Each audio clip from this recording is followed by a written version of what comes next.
मुज़ाकरात करा रहे थे सर। मैंने आपको दोबारा मैं ये कह रहा हूँ कि हमारी तरफ से एक आदमी जो है वो उसको मैंडेट है, उसका नाम है सदर आरफ अलवी। बाकी जो आगे कहे वो बकवास कर। अच्छा, लास्टली सर, इसका क्या बना? वो जो एफआईआर दर्ज होनी थी, वो आप लोग कह रहे थे कागज़ का, आपका ट्वीट था फवाद भाई कि ये तो जो एफआईआर दर्ज हुई है कागज़ का वो है, ये टुकड़ा, इसकी कोई अहमियत नहीं है, जिसमें 3 लोगों के नाम नहीं होंगे। उसमें उसमें प्राइम मिनिस्टर साहब का था, वजीर दाखिला का था और डीजीसी का था। तो क्या बना सर उसका? फिर रुक गई एफआईआर में, नाम नहीं आ सके सर? नहीं, एफआईआर में नाम नहीं आए। अब आज हमने सेशन कोर्ट को मूव कर दिया है 22 सेक्शन के तहत एफआईआर दर्ज करने के लिए, और वो उस पर नोटिस होंगे कल, और इंशाल्लाह अदालत से हुक्म। अच्छा फवाद भाई जी, लोग ये कहते हैं कि एक तरफ आपने सर अमेरिका से भी लड़ना है, दुनिया में भी हमें एक आपने इज्जत दिलानी है, which we believe it will be so. दूसरी तरफ वो कहते हैं जनाब के उस पर एब्सोल्युटली नॉट, तो आप करते हैं, वो ठीक करते हैं कि अड्डे नहीं देने चाहिए, लेकिन पंजाब में आपकी अपनी हुकूमत है, सब कुछ है, आप वहाँ पे एफआईआर नहीं कटवा सके, और वो भी आपके आपके वो साबिक प्राइम मिनिस्टर पे वहाँ पे अटैक हुआ है। ये कमजोरी बेबसी क्यों है सारी, इतनी सारी? पहली बात तो यह है कि अमेरिका से हमने बिल्कुल नहीं लड़ना। पता नहीं आपसे किसने कहा हमने अमेरिका से लड़ना। हमने अमेरिका से बिल्कुल नहीं लड़ना, लेकिन हम सिर्फ ये चाहते हैं कि अमेरिका हमसे ताल्लुकात जो है वो रखे जैसे दूसरे सॉवरन मुल्कों से रखता है।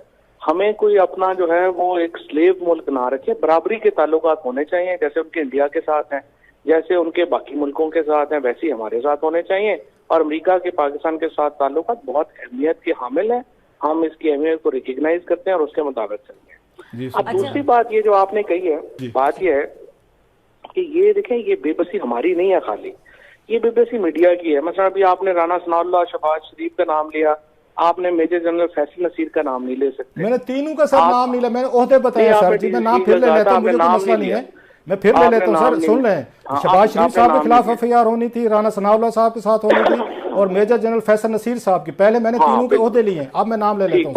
आपने नाम लिया है, अब ये अगर बीप ना हो गया तो वो चलेगा। सो इसलिए जो टेलीविजन बंद हो जाते हैं, चीजें हो जाती हैं, नहीं होते सर, नहीं बंद होते। आपको एस्टेब्लिशमेंट से ये पूछना चाहिए कि जनाब इलेक्टेड गवर्नमेंट वो है, इख्तियार लोगों ने उनको दिया है। एसएचओ वजीराबाद जो है वो उनको कह रहा है कि हम आपकी एफआईआर नहीं काटते, तो मुझे बताएं आपने उनके ऊपर दबाव कैसे डाला हुआ। दूसरी बात यह है कि जब एहसन इकबाल पाकिस्तान के इंटीरियर मिनिस्टर था, और आपको याद था कि जब नवाज शरीफ का केस हो रहा था, एक कर्नल ने उसको रोक लिया कि आप नहीं अंदर जा सकते, और इंटीरियर मिनिस्टर जो है वो बेचारा वहां पे गालियां गुलियां निकाल के वापस आ गया। नहीं सर, पाकिस्तान की हकीकतें हैं। आप बजाय इसके कि आप एस्टैब्लिशमेंट को इसके ऊपर कहें कि पाकिस्तान में ये क्या निजाम चल रहा है कि आप इलेक्टेड गवर्नमेंट्स को कह रहे हैं कि जनाब बड़े आप लोग, मतलब आप लोग सर, आप लोग मान रहे हैं कि एक एसएचओ जो है पूरी पंजाब हुकूमत पे, इमरान खान साहब पे, चौधरी परवेज इलाही पे, उमर सरफराज चीमा साहब पे भारी निकला है। वजीराबाद का एसएचओ जो है आप सब पे भारी निकला है, आप कुछ नहीं कर सकते उसका। नहीं, एसएचओ भारी नहीं है, पीछे जो खड़े हैं वो भारी है। मुझे आप बताएं ना, 1 मिनट में कैसे जो सीटीडी से जो निकल गई है उसकी जो कन्फेशनल स्टेटमेंट्स हैं वो कैसे बाहर चली गई? नहीं तो फिर आपको छोड़ देना चाहिए था। आप एहतजाज हुकूमत छोड़ देते कि हम एक एफआईआर भी दर्ज करवा सकते, तो हम क्या करेंगे सूबे में? देखिए, मिसाल के तौर के ऊपर जब आपके ऊपर प्रोग्राम होते हैं, आपके प्रोग्राम बैन होते हैं, तो आप चैनल छोड़ देते हैं या चैनल में रख देते हैं। हमारा प्रॉब्लम यह है, हम लोगों ने हमें मुंतखब करके भेजा है, बजाय ये कहने के कि एस्टैब्लिशमेंट को पीछे हटना चाहिए। आप हमें कह रहे हैं सर हमारे पास कोई सबूत नहीं है, आप बता रहे हैं सर। नहीं, मसला क्या है? लोग तो आपको पागल देते हैं ना, लोगों ने आपको वोट दिया है। नहीं, मेरी बात सुन लेना। जी। मसला क्या है? आपकी जरूरत है कि आप पॉलिटिशियंस को जो है वो सवाल कर सके, लेकिन आपकी जरूरत नहीं है कि आप एस्टैब्लिशमेंट को सवाल कर सके सर। और जब आप एस्टैब्लिशमेंट को सवाल मुझसे वोट लेने आएगी ना, फवाद भी सुने जरा, जब आर्मी चीफ डीजीआई मुझसे वोट लेने आएगा कि मैंने मुल्क का हुक्मरान बनना है, मैं फिर जरूर पूछ लूंगा। वोट लेने तो आप आते हैं मेरे पास। हिफाजत करें ना, अपने वोट की हिफाजत करें, और आप कहें कि जनाब ये जो हो रहा है, मैंने इनको वोट दिया हुआ है, इनके पास फैसला। सर आप में कैपेसिटी नहीं है हमारे वोट की हिफाजत करने की। फवाद भाई, आप में कैपेसिटी होनी चाहिए थी कि लोगों ने आपको वोट दिया, आपकी हुकूमत है, आपके वजीर आला है, वजीर दाखिला है, तो आपने क्यों वहां पे वोट की हिफाजत नहीं की? सर आप रगड़ के रख देते उन सबको जो एफआईआर नहीं दर्ज कर रहे। सर कैपेसिटी है तो इमरान खान खड़ा होके जलसे में गोली सर, एक एफआईआर तो दर्ज हो नहीं रही आपसे, तो इसमें कैपेसिटी फवाद भी कहां से? एफआईआर क्या नहीं हो रही? इमरान खान में कैपेसिटी है तो खड़े होकर गोली खा रहे हैं ना। बाकी पूरी लीडरशिप ने गोलियां खाई हैं, खून दिया, अपना कैपेसिटी है तो कर रहे हैं। जो बातें इमरान खान आज कर रहे हैं, किसी माई के बाप में हिम्मत है कि बात करे? कि मीडिया में वहां पे बैठ के सिर्फ ये कह देना काफी नहीं है ना। इमरान खान तो मैदान में है, अब आप अगर मैदान में उसके साथ नहीं है तो आप अपने वोट की हिफाजत नहीं कर रहे। आपको तो सर आपने मेरा वोट की हिफाजत करनी है। मैं आपके साथ तोपों गन्नों के साथ तो जाकर नहीं लड़ सकता, मेरे पीछे तो कोई यहाँ पे तोपें गन्ने नहीं लड़ सकते ना, आप नहीं लड़ सकते, बस आप नहीं लड़ सकते, हम लड़ रहे हैं ना। कैसे लड़ रहे हैं? एक SHO आप पे भारी पड़ गया सर वजीराबाद का, वो कहते मैं FIR नहीं करता जो मेरा करना भारी SHO नहीं पड़ गया, भारी SHO के जो पीछे पड़े हुए वो पड़ गए। कौन से पीछे सर? नाम ले लें सर, कौन पीछे पड़े हुए हैं सर?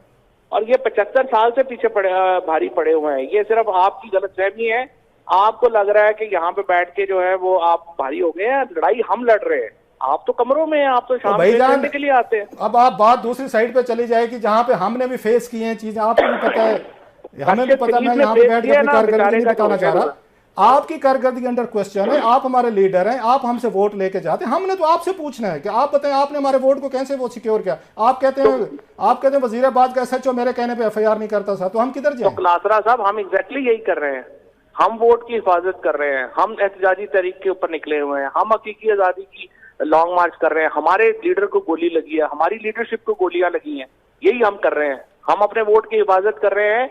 मैं आपसे सिर्फ ये कह रहा हूं कि आपको चाहिए कि इस मार्च में खुद भी निकलें और लोगों को बताएं कि जो इलेक्टेड लोग हैं उनको इख्तियार होना चाहिए पाकिस्तान में फैसला करने का। अनइलेक्टेड वैसे नाराज ना हो जाइएगा फवाद भाई, आपसे मेरे बड़े जाती तल्लुकात हैं, I hope you won't take it as an offence.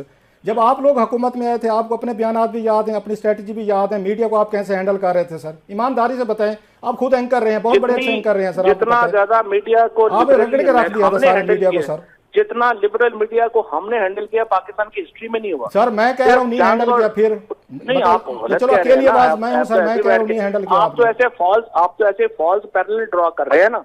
जितनी आजादी हमने, जितनी फेक न्यूज हमारे ऊपर प्रोड्यूस हुई, डॉन और जंग जैसे ग्रुप्स ने हमारे खिलाफ प्रोपेगेंडा किया, बड़े सहाफी बिके हुए थे, उन्होंने हमारे खिलाफ प्रोपेगेंडा किया, हमने इसके बावजूद उनको बर्दाश्त किया और हमने एक इंतहाई लिबरल मीडिया पॉलिसी चलाई। बर आपका एक high claim, we respect it, otherwise मेरा ख्याल है 3.5 साल वो बड़े मुश्किल थे। इवन जिन पे आप इल्ज़ाम लगा रहे हैं ना कि अभी वो आप लोगों को FIR नहीं होने दे रहे, वहीं से टेलीफोन भी होते थे मीडिया मालकान को, वहीं से वो दबाव भी जाते थे और वहीं पे उसके बाद इवन ट्वीट तक डिलीट होते थे, प्रोग्राम तक बंद होते थे। बहरहाल आप कह रहे हैं तो आपसे एक तलों का हमने दोबारा भी आपसे रिक्वेस्ट करनी है शो में। मेरी तरफ से कभी किसी को फोन नहीं किया कि फलाना बंद करें। आपने नहीं किया होगा, मैं मानता हूँ, आपकी नहीं था। बहरहाल वो बहुत सारी एक उसमें लंबी चीजें हैं, बाकी कोई हो तो वो सारे दुनिया का जिम्मा तो मेरे जिम्मे नहीं है। अच्छा फवाद साहब, बस चूंकि हम ब्रेक की तरफ जा रहे हैं, सिर्फ 2 चीज़ें प्रोड्यूसर साहब बता रहे थे कि ज़ीशान बख्श रिपोर्टर हैं जियो के, उनको दिया इमरान खान साहब ने इंटरव्यू और शाम में